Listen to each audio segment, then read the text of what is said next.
Thank you everyone for joining and for taking the time to participate in our third webinar in the Carbon Crediting Data Framework series. This one is on the ever so important and ever so complicated topic of socio-environmental data and how to best document the benefits to the communities and ecosystems at the heart of carbon projects. We have a full session and conversation prepared for you today, and we're really excited to get started. Just a couple quick housekeeping things to start. At the bottom of the Zoom window, there should be a feature for the Q&A. Please ask questions throughout the conversation as they arise. We will be monitoring them and we'll do our best to address them. We also have a Q&A session at the end, so that may be where most of them get addressed. We will send out a recording of this and we will post it to the RMI web pages in the coming days after this session. And so with that, I'm going to hand it over to Jacqueline, who will lead us through the social environmental portion of the data framework. Jacqueline, take it away. Awesome, thanks. Next slide, please. So hi everyone, my name is Jacqueline Krikorian. I'm an associate here at RMI's Carbon Markets Initiative, and I'm going to be leading you through the next 50 minutes of our time together. Welcome again to the webinar series where we're going to be discussing our tool, the Carbon Crediting Data Framework, referred to as the CCDF, helps manage and bring clarity to project-level carbon crediting data. This webinar is the final installment of our three-part series, introducing and outlining the recently released tool. And in the first two webinars, we introduced the CCDF and heard from early implementers on how the structure and granularity has streamlined project data, building trust and transparency in the VCM. Today, however, we're going to take a deep dive into the non-emissions components of the framework and learn about how the tool can help measure and clarify benefits beyond emissions reductions, removals, or avoidance. We're also going to hear from two implementing partners, Centigrade and the Open Carbon Protocol started by One Shot Earth, which will help to give color on how the social environmental framework is being used tangibly. We'll conclude with a question and answer section, which is open for input at any time throughout the webinar. Next slide, please. So who are we here at RMI and what is CMI, or the Carbon Markets Initiative? The Carbon Markets Initiative is a branch of RMI, a nonprofit, nonpartisan organization that's working to provide a low-carbon future for all. Our team works to address a core problem, that messy data makes it hard to trust or scale impact in the voluntary carbon market. We do this through two primary pathways, one which focuses on strengthening the data itself, and the other which works on demystifying carbon markets in general, breaking down obstacles and clarifying guidance so that people can participate in the VCM with confidence. We're driving market integrity and scale by building data infrastructure and decision frameworks, things like our Buyer's Guide, VCM Landscape Guide, even technical explainers, which help to outline the risk profiles of certain credit types for high-impact carbon credit use.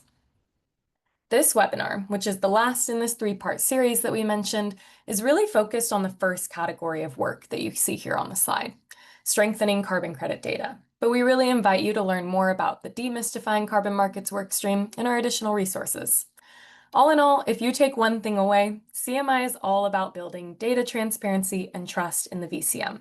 And the main way we've worked to strengthen carbon credit data has been the release of this Carbon Crediting Data Framework, or CCDF. Next slide, please. The CCDF is an open source VCM tool that helps organize project level data. With nearly 600 data asks, it helps the whole market know what kinds of information are available about a carbon credit project. It's kind of like a collated collection of all the pieces of data that are commonly asked for by market stakeholders, with guidance on how those answers should be formatted, all in one place.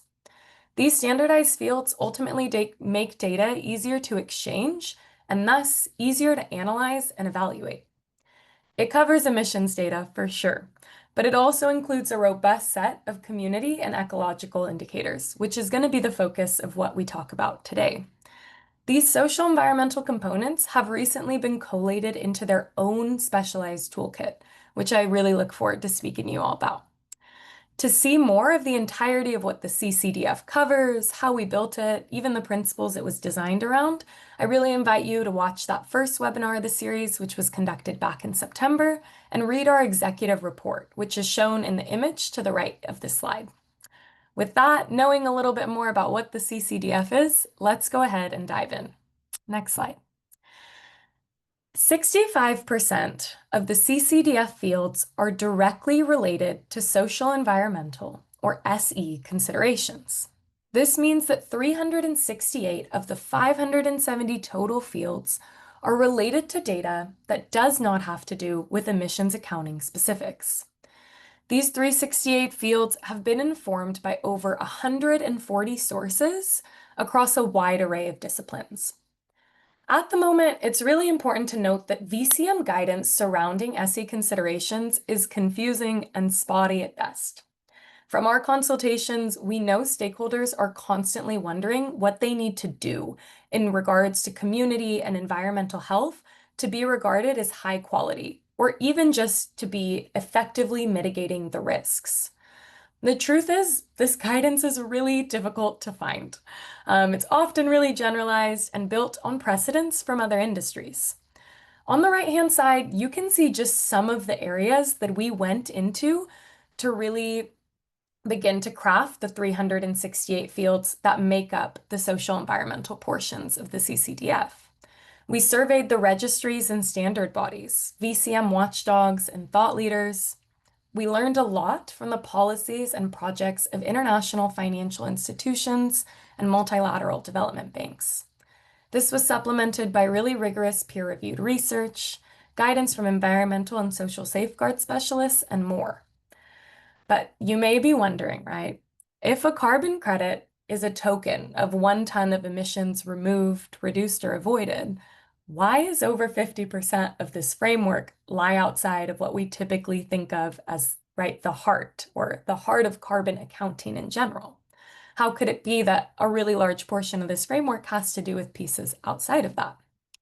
Let's go ahead, next slide, please. So SE considerations are essential to center in the framework because access to clearly defined and transparent SE data allows the market to function better. There's 3 primary reasons why these considerations are so crucial to include when building market tools. First and foremost, robust planning and monitoring of SE components can mitigate project risk. The very structures of social and ecological systems are what enable these projects to happen in the first place. Without community buy-in and continued support, projects risk under-delivering on their impacts. Consider durability for a moment. Social factors can influence project stability, community support, and the risk of carbon reversals. Without community consent, fair practices, and secure land tenure, a project's permanence, or the long-term storage of that carbon, is jeopardized by risks like community resentment, social conflict, or even non-compliance. Which leads to our second point. Not only are projects at a higher risk of not delivering on those promises, but without the prioritization of these SE components, the market is missing a real opportunity to scale.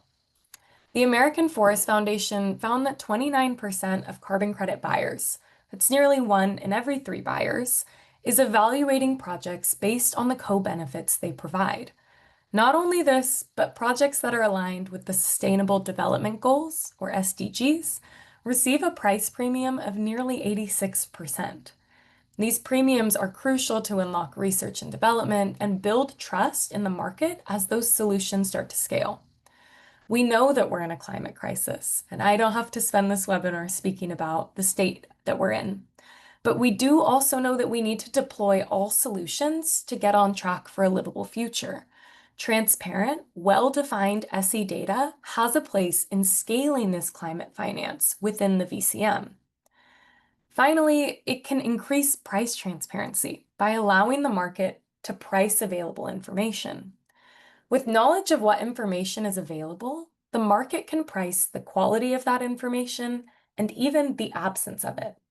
However, it cannot transparently price what we cannot measure or communicate in an interoperable way. Price transparency at the market level leads to increased equity in things like benefit sharing for involved communities and stakeholders, and it ultimately allows more people to participate in this market with confidence, knowing what impacts their payments are having not only on the ground of the project itself, but also in the broader atmosphere. For all these reasons, we decided that in addition to our broader CCDF, there must be another way to help enable this transition to clear and transparent SE data. But before we even get there, you may be asking, what are SE considerations? And what does this section of the framework even cover? What topics are we really talking about here? Next slide. SE considerations are community and ecological factors of carbon credit projects that are essential to the long-term success of a project, but cannot be measured in tons of CO2 equivalent. Carbon projects do not exist in a vacuum. And while a lot of the reporting may be done in the forms of PDFs and spreadsheets, and even within blockchain technologies, it doesn't change the fact that these projects are constantly intervening in the world where things aren't solely black or white. All carbon projects are occurring in living landscapes and communities, right? From farmland to forest, urban areas to landfills, which operate in dynamic and complex systems, which influence emissions, but are not always directly captured in emissions accounting methodologies. On the left, you can see some of the common phrases for what the industry calls SE considerations in the VCM. Things like sustainable development goals, co-benefits, social and environmental safeguards, non-carbon benefits, and more. Because there's so many ways to conceptualize this concept, nuances can get lost in the shuffle and sometimes lose their meaning. The noise around finding a central language can obfuscate what SE really is, and as the VCM is still pinning down its boundary and scopes especially.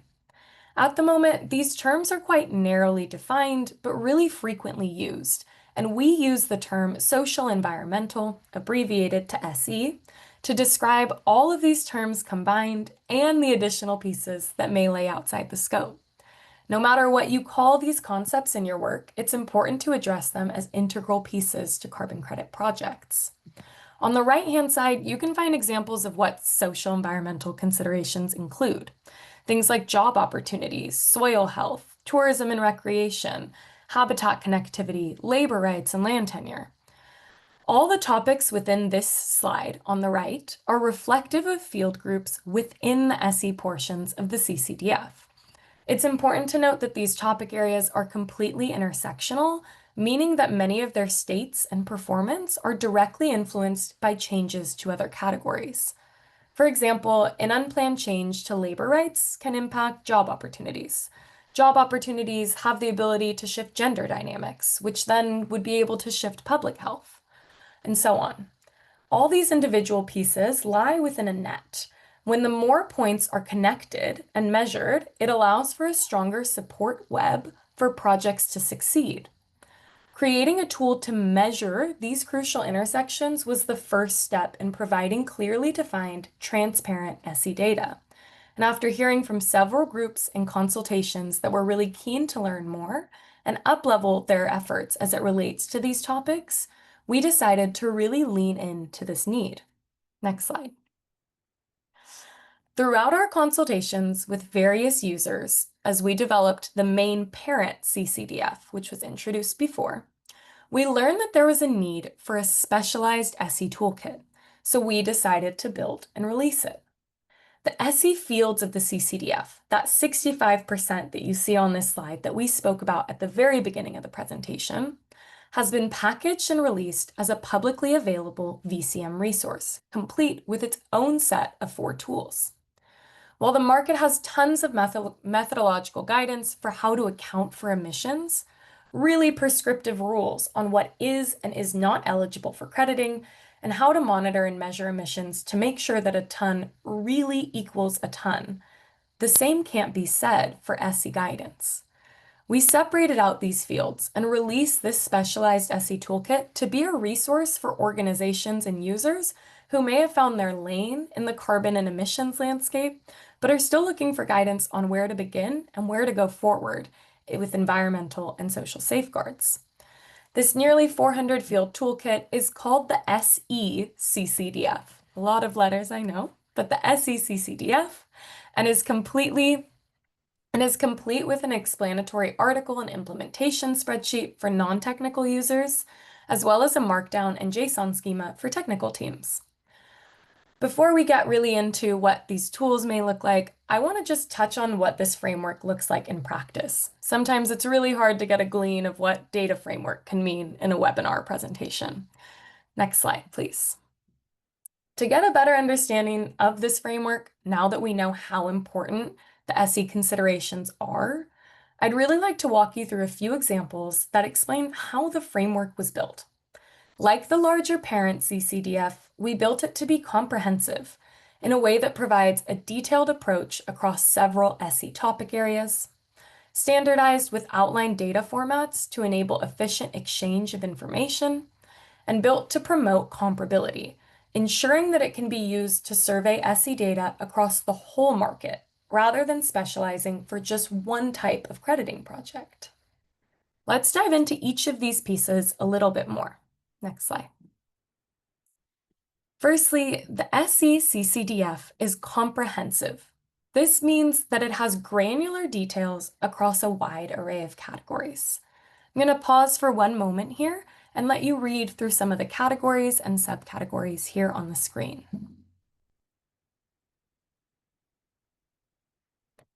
So as we look together, each of the tiers, which you see in the blue boxes along the first row, includes standardized, structured data fields. In total, this is where the 360 fields we spoke of earlier are dispersed, and they're all mapped to where they fall within a crediting lifecycle.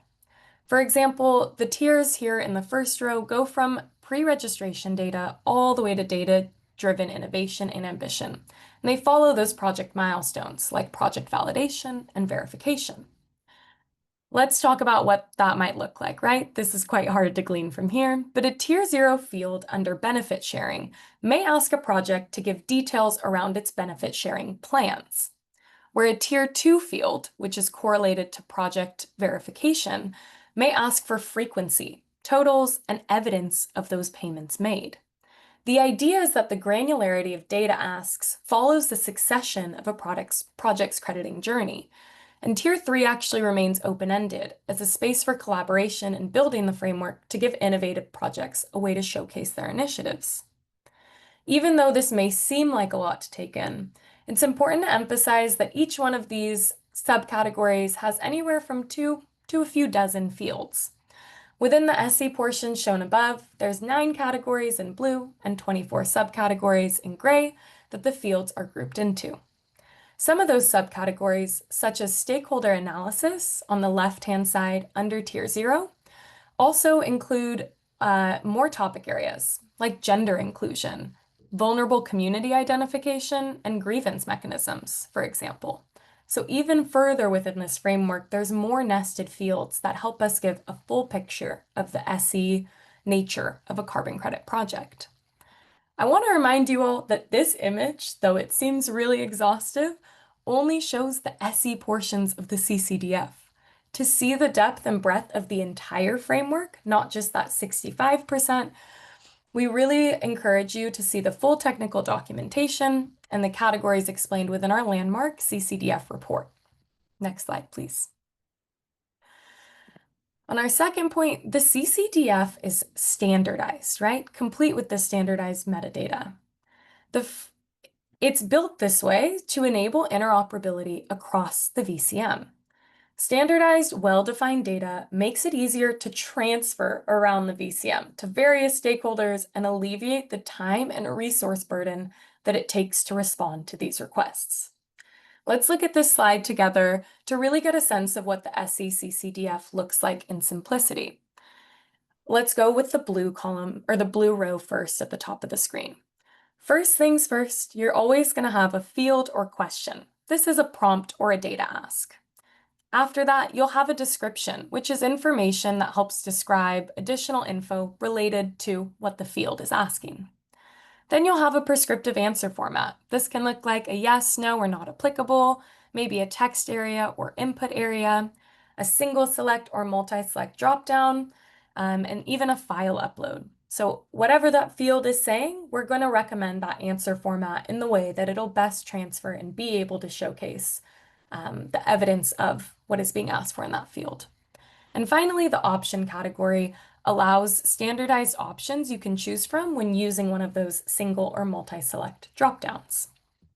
To make this more concrete, I actually included a real field from one of our SE CCDF fields that is currently in the economic, fiscal, and benefit sharing impact category of the framework in Tier 2. Let's walk through it together in the gray. So the field is going to be non-monetary benefits implemented by the project activity. The description tells you a little bit more about this field, right? That non-monetary payment types are adapted from definitions within the UN Nagoya Protocol.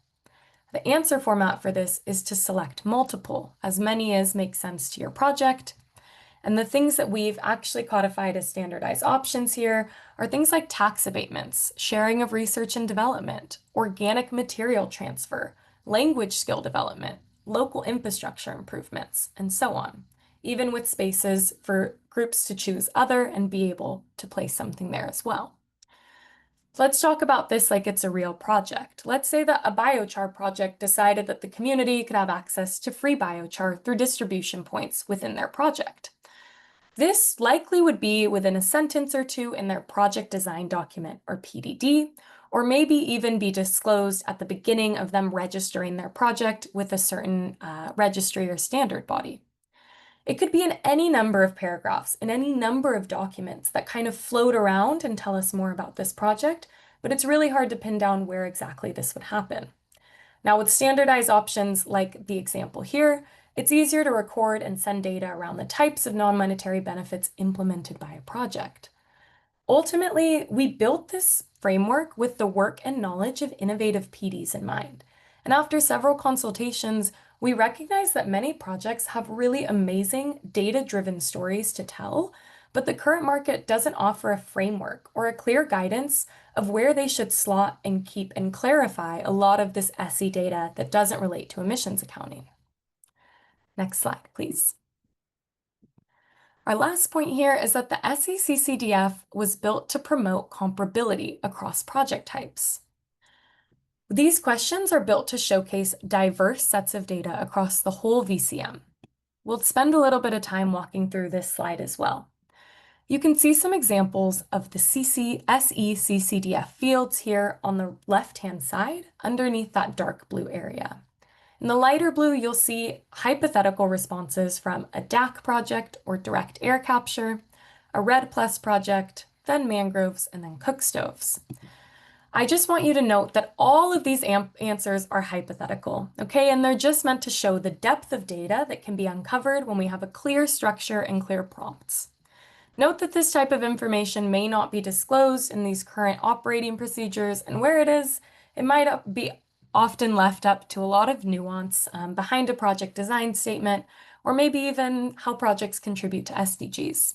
What we want to do is give these pieces of data a clear area that they can slot in and be recorded, then exchanged throughout the market.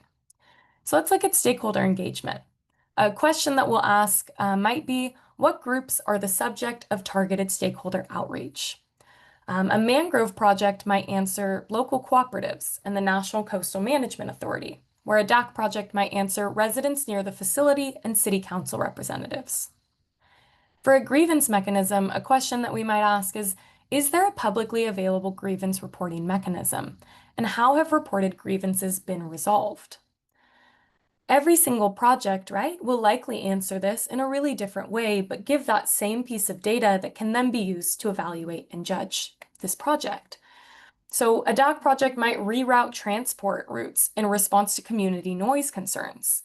A RED Plus project may update their buffer zone maps based on traditional land use areas, whereas a cook stoves project might actually bring the adoption of female-designed harvesting and processing tools to address inclusion-related feedback. So again, all really different ways that projects are approaching this, but you can see from one central question that we're able to compare and look at what these might mean across credit types. Finally, for gender consultation, does the project measure gender performance indicators or are gender-sensitive consultations conducted? You may see something in mangroves like, yes, pay equity and discrepancies are monitored, and input from the women's fishing collectives go towards making the harvest limits. Whereas in cook stoves, they might say, yes, gender-sensitive focus groups and local dialects, and they're actually using their findings, anonymizing them, and then sharing them with the Domestic Statistics Service in the country of operation. What I really want to point out here is that these questions can enable comparability across the full market. But we're not here at RMI to make quality assessments or judgments. There's a lot of voices out there on what quality means for each type of credit, and what we're trying to do is really clarify the data behind what goes into these evaluations and make it able and accessible and transparent for all people to be able to use and exchange throughout the market, to really be able to bring some of that price transparency that we talked about earlier. Next slide, please. So ultimately, let's talk and conclude a little bit about what we've been speaking of. Ultimately, this SECCDF gives the users all the questions and the formats in which to answer them in one central place. So on the left-hand side here, you'll see what SE safeguards currently look like in the VCM, and with the SECCDF, how it starts to transform the market a little bit. So just as it's a filtered version of that main parent CCDF we talked about in the first slides, it still encompasses all the same fields, but it just allows for greater emphasis on SE considerations. It really has potential to change and transform the market and the tools and efforts that market groups are currently working on. We built this tool to complement and strengthen existing efforts and measurements towards social environmental goals, not replace them. So let's talk about the actual transitions that can occur when adopting the SECCDF. In this first bullet, oftentimes in the current market, SE safeguards are typically regarded as accessory frameworks or certifications, meaning that they're looked at as add-ons rather than integral to project success. The SECCDF toolkit embeds these considerations directly alongside emissions data, especially in topics like durability. Next bullet says that in the current market, SE considerations are often limited to what the market refers to as do no harm principles or safeguards. These safeguards are often limited to disclosures at the very early stages of a project. With the SECCDF, we've structured these data asks along a project's crediting life cycle, right?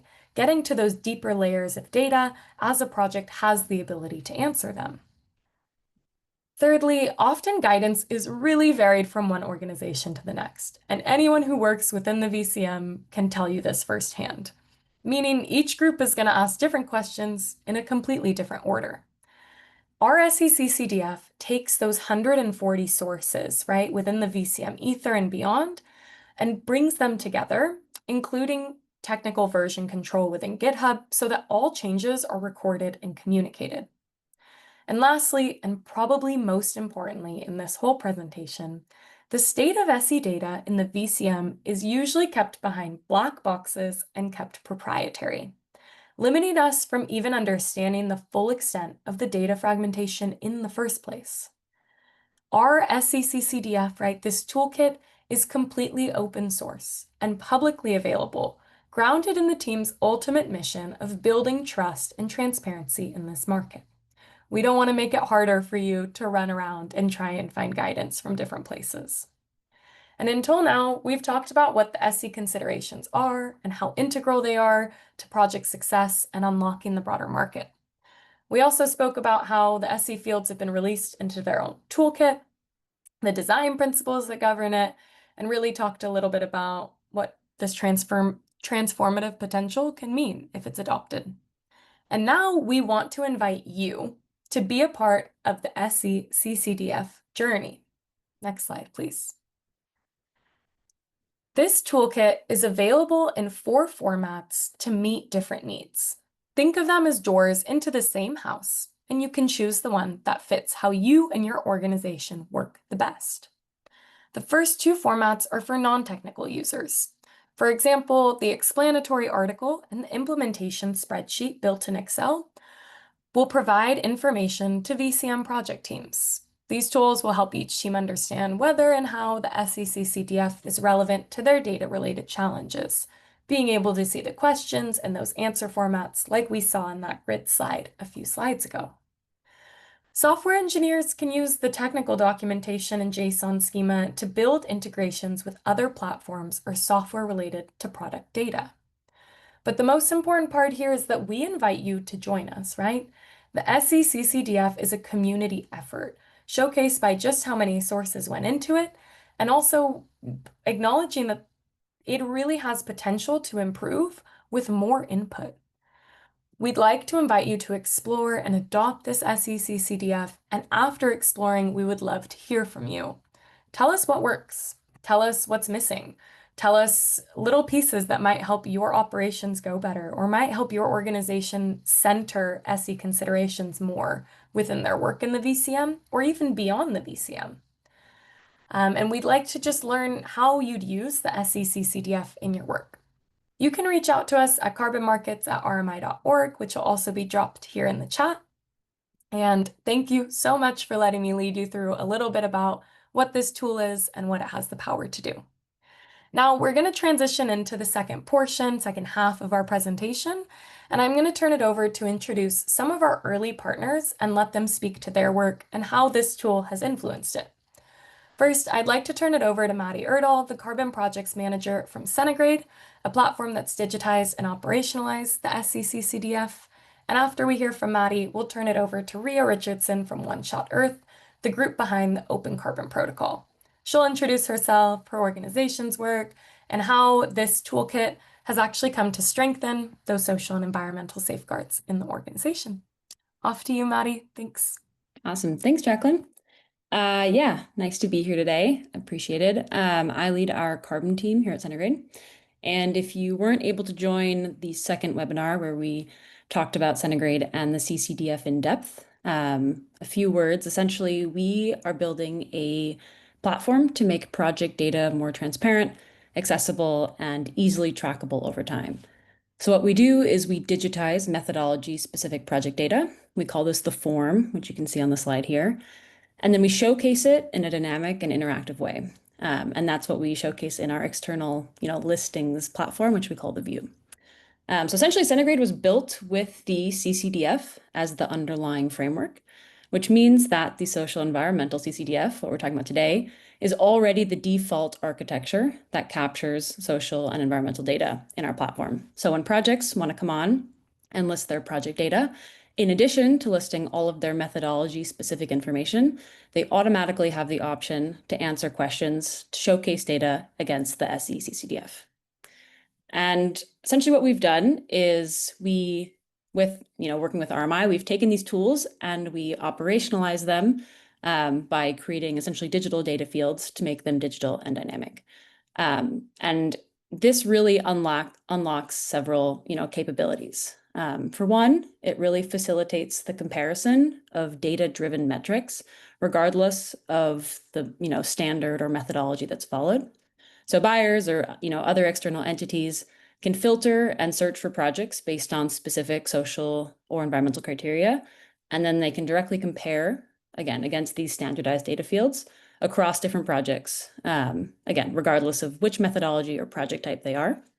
So kind of, for example, if a buyer is really interested in, job creation and a project that has really made tangible efforts and impacts on developing on the ground, employment opportunities, they can filter across projects and compare specific fields like full-time jobs created, part-time positions, average wages, number of training hours. So different kind of quantitative metrics that are essentially the identical data field, regardless of whether they're looking at cook stove projects, stack projects, batcher projects, et cetera. So they can really compare all of those very easily using very granular data metrics.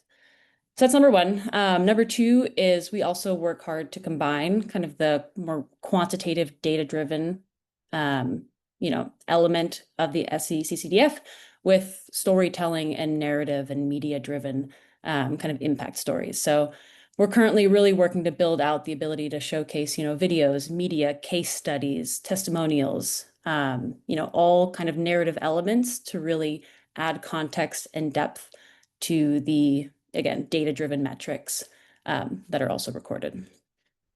And third, finally, it's all about, in our opinion, having kind of a live record of project data. So that also really means having a dynamic record of how impacts grow and change over time. So one of our main kind of ethos and goals is to, again, unlike having a static document, really have a digital format that allows projects to update this social environmental data over time, and then also visualize it in a way that makes sense. So, across new reporting and monitoring periods, understanding, how the benefits accumulate and how the projects adapt over time. So again, the goal here really is to create a traceable, centralized, transparent record of project data, which, as Jacqueline mentioned, a large part of which is all about the social environmental impacts. So yeah, so kind of in summary, if you're interested in kind of listing a project and using and bringing the SE framework to life and showcasing data against it, please reach out to me. Would love to chat more about, how you can showcase all of that data. But like RMI, our main goal is really to bring transparent, structured data to the broader market in a way that's accessible and easily understandable to help, build credibility, trust, but also help projects really differentiate themselves in terms of quality and their specific approaches. So yeah, I'll pass it over to Rio now, but definitely reach out to me if any of that sounds interesting. Great, thanks, Patty. So hi, everyone, I'm Rio. I'm the Chief Product Officer at the Open Carbon Protocol, which is a product by One Shot Earth. So the OCP is a carbon credit registry that's aiming to streamline and improve methodology and project creation by bringing together a wide range of independent experts and partners from across the ecosystem in a process that's modeled after the scientific journal peer review. So the way we designed the OCP was around these layers of trust you can see on this slide. All projects are required to have an expert-approved methodology, as well as project validation and verification, kind of same as everyone else. And then on top of this, project developers can then choose to add optional layers to add additional layers of trust. And this all happens kind of directly on the platform. They can choose to add digital MRV, certifications, or work with rating agencies or insurance providers. So our registry is designed to be sector agnostic, but our first groups of methodologies and projects have all been within the non-CO2 gas reduction space, or superpollutants as it's now known. So projects include things like methane reduction from plugging oil and gas wells, destroying refrigerant gases, and methane reduction activities from waste management or agriculture. So when we started building the OCP about 3-4 years ago, it was when ICVCM had just come out with the core carbon principles. And so our registry is very much based around the core carbon principles, which go into a lot of depth in things like permanence and additionality. However, we thought that there was a lot more that could be done in the SDGs, safeguards, and co-benefit space, kind of a similar process as Jacqueline was talking about earlier. And we actually started kind of thinking about this ourselves, but then quickly, when we started talking to Jacqueline and the RMI team, we kind of were like, it's great that you guys are already doing all of the work that we were trying to do ourselves. As Jacqueline kind of pointed out earlier, they'd gone very in-depth into research into a wide range of spaces. And we really liked that it was open source and standardized across the market, especially because as a smaller registry, we want to make sure that our project developers are having an easier time sharing information and data and not additional work on top.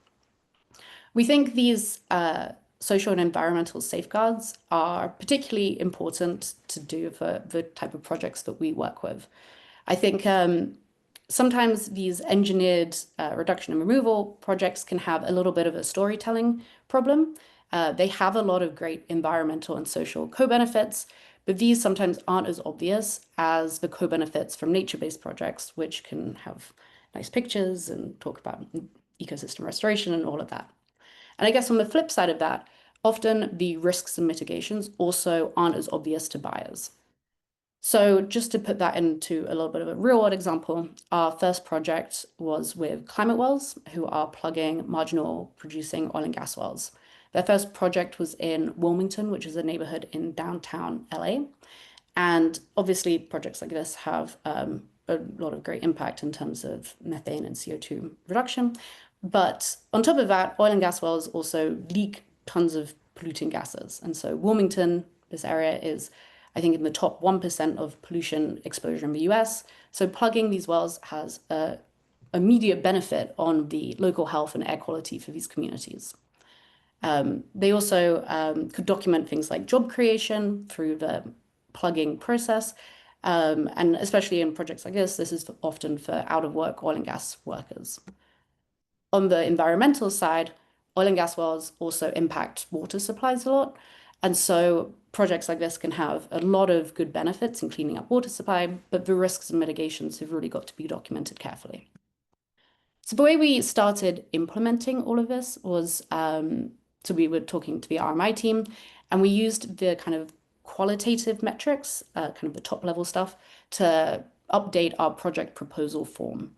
So all of these metrics are now, well, I guess the qualitative metrics are now required as part of our project proposal flow, although at the minute project developers can choose whether they're applicable or not applicable for their project type.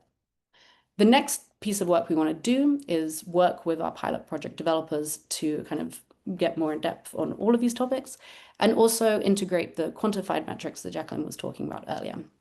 One thing that we are hoping to pilot over the next kind of few months to a year is actually monitoring and reporting this non-carbon data over the lifespan of a project. Right now, project developers will, obviously document this as part of their project proposal, but often it isn't tracked in the same way as the carbon metrics are.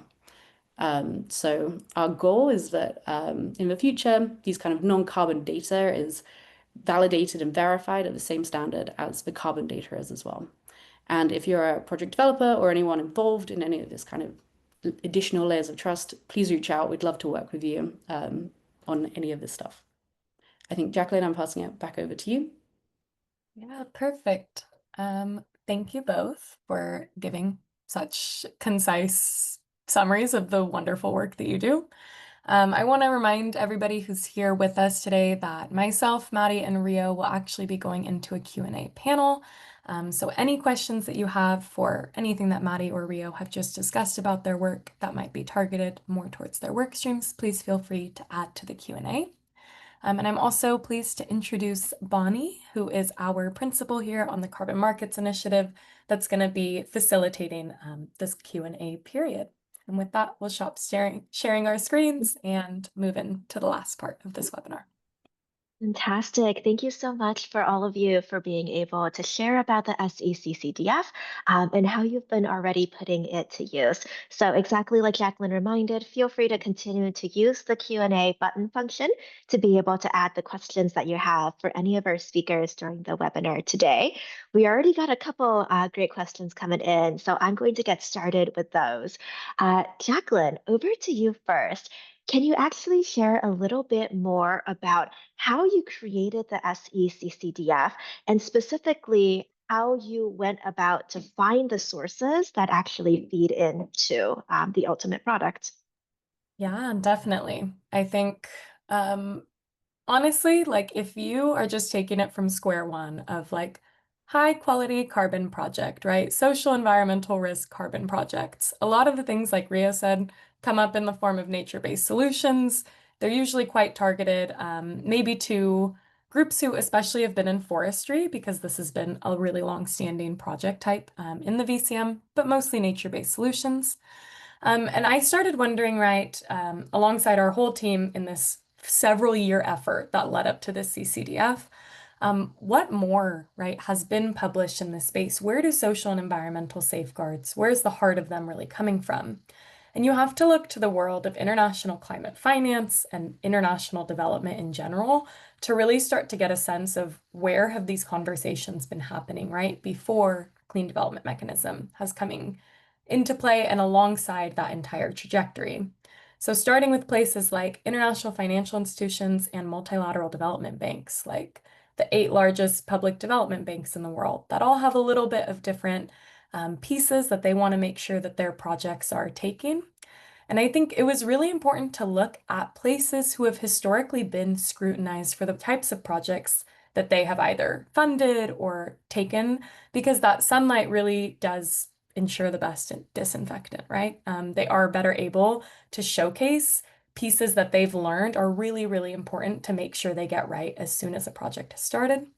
And then there was some other pieces too, like marine and coastal health, or noise pollution, or consequential development that are typically left out or on the fringes of these conversations of safeguards for communities and environments. And for this, we really took to peer-reviewed research, a lot of scientific guidance, and also, yeah, just really wanted to make sure that we're getting those indicators correct to where those indicators are pointing towards better community and ecological health. So if you want to see the full list of everything that we consulted, check out our CCDF executive report for the main report. There's a very long works consulted there that you can dive into. Love it. It's always just like everything is cited, so you can always go and take a deeper look there. Here's another process-oriented question, and this one's for you, Rio. I'm wondering if you could share a little bit more about how you went about trying to find the right guidance to look to as you're considering how to mitigate the risk associated with SE considerations. What did you find out there? What was useful to you? How did you think about pulling that in? Yeah, great question. I guess the whole reason our kind of initial deep dive into this came about is because we, as I kind of pointed out earlier, have these very close relationships with rating agencies and insurance providers. We see the role of a registry is really to document and share on the risks in any given carbon project, and all carbon projects have risks. And when we talk to the rating agencies and insurance providers, they have a very kind of well-developed, comprehensive view of risk. And often that includes things like co-benefits and safeguards. And so they're developing this very much in-house. And we want to give our project developers the chance to share this information in a structured, streamlined way, which is why we kind of started doing our own research. I think very quickly we found that you could go very deep into each individual topic. I think we had several calls with NGOs looking at women's empowerment within the carbon space. And so we're a small team, and Jacqueline, I think, has been working full time on this for a while. And so when we started talking to the RMI team, and we've been talking to the RMI team on a number of topics, it became very clear that really it would make sense for us as a registry to just basically integrate with what RMI are doing and kind of partner on how project developers should share this data. So yeah, as I kind of mentioned, we kind of started with doing the qualitative kind of data points in a more structured way, which helps project developers share it not only kind of on the registry, but also with kind of our partners. And then we're going to be digging in deeper into the quantitative metrics moving forward. And I'm excited to work with that. That's fantastic to hear, Rio. And I think that's exactly the sort of thing that we're hoping RMI can be able to contribute with something that's open source in this way, with the overall CCDF and the socio-environmental portions as well, is for teams that are strapped. You don't have to go and look at the hundreds of different sources and try to compile it yourself. You could actually go straight to this set of data fields that have already been collected and already been organized and are completely open for anyone to be able to learn from and use. So really helpful to hear how you were approaching that, Rio. We have a sequence of questions that I'm really interested in understanding from the project or the project developer point of view. So let me dive into that series. Maddie, maybe first over to you. Can you share a little bit about how the set of digitized SE data can actually allow projects to be able to tell these richer impact stories that you have on Centigrade? Yeah, I mean, something that I think we've heard a lot from different project developers from different sectors has been that, they capture a lot of data that often doesn't have a place to really get told, or they don't really have a great way to showcase it. So I think in part, it's kind of, again, to Jacqueline's presentation, sometimes it can get lost in an 80-page document in, kind of a higher level table or whatnot. But also sometimes there literally just isn't a place to include it in the current system, at least in general for most, registries and standards. So in this way, again, by digitizing it and having kind of specific granular data fields, one kind of key way to make the story more credible is just to have a place to actually showcase it and have, not only the value, but also have a place to upload any sort of kind of source documentation that kind of supports it.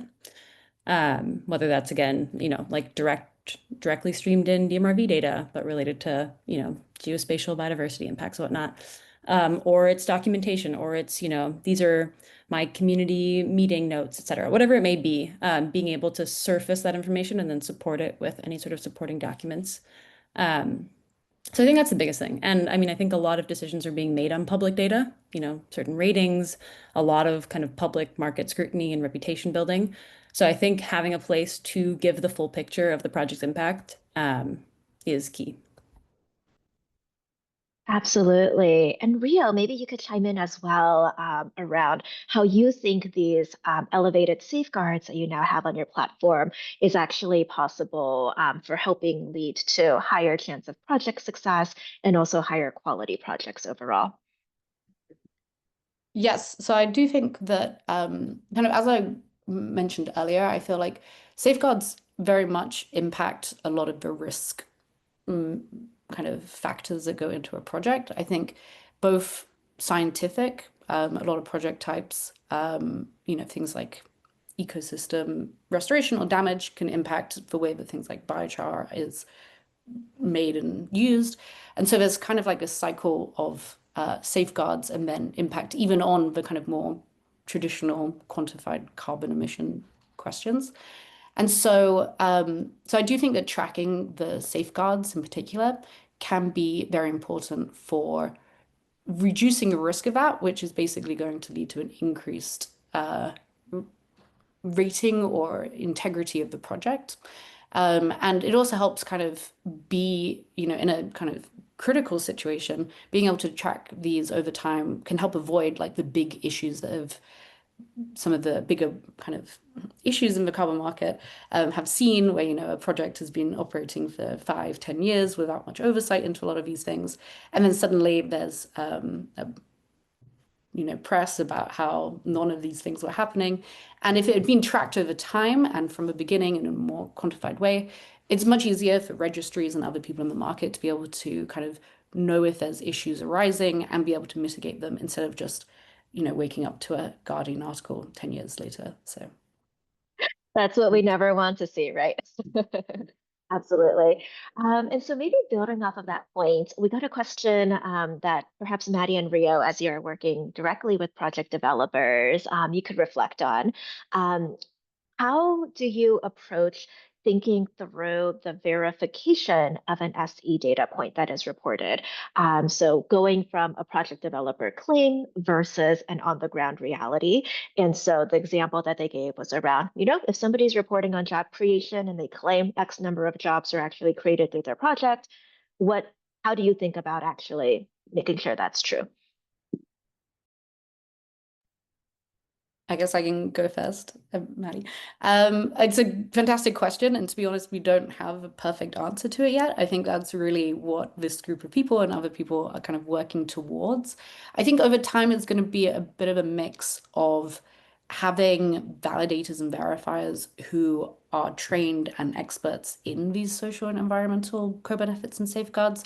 At the minute, it's looked at as part of the initial project validation, but often VVBs are by practice like much more focused on the kind of core carbon parts of a project, as well as things like eligibility and additionality and all of that. And so making sure that there is that expertise and training to actually be able to validate and verify these bits of data is very important. And I'm not sure we quite have that yet. And then I think there is going to be a role of like public data sources as well, because a lot of these are tracked by kind of, as Jacqueline mentioned, there are lots of organizations working on very similar things, and they're tracking a lot of this stuff, maybe not at a carbon crediting project level, but at a geography level or, at a or in a particular location.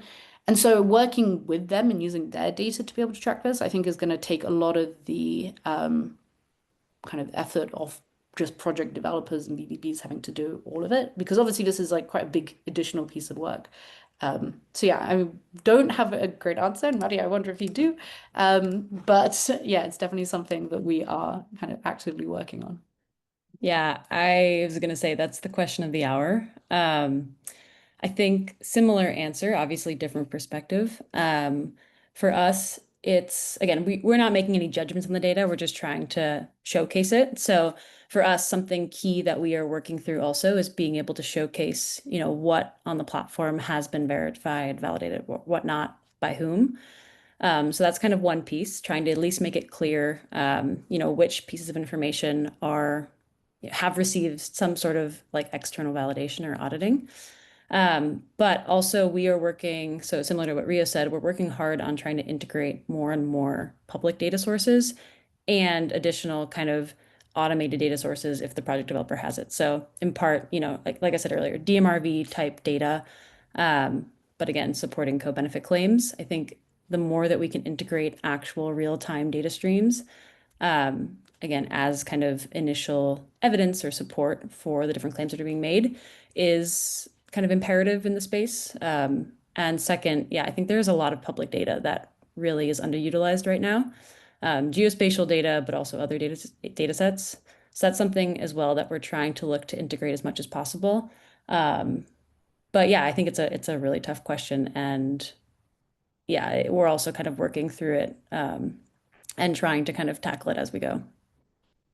Yep. I'm sure many of those who are dialed in the call as well. This is something very important to them, and they're working on it from various angles. No perfect answer maybe today, but lots of various steps that are getting us closer to being able to have that verified data piece, have confidence in the claims that are being made. Jacqueline, over to you. This is a great question that wants to better understand how can we actually think through the continued evolution of the SECCDF. You mentioned this is open source. You mentioned that like you want people to pop in and be able to co-create. So how should they actually do that, and what does that look like in terms of the continued editing process moving forward? Yeah, definitely. First things first, here at RMI, I just want to remind you guys we are like nonprofit, nonpartisan, not making quality judgments, and actually just want to make a tool that makes all of your lives easier. Like we know how much work goes into the VCM, and for us to be able to tweak and process or add fields, take away fields, restructure things in a way that better is able to just maybe like help your data points along or help the things that you're struggling with, we're really open to.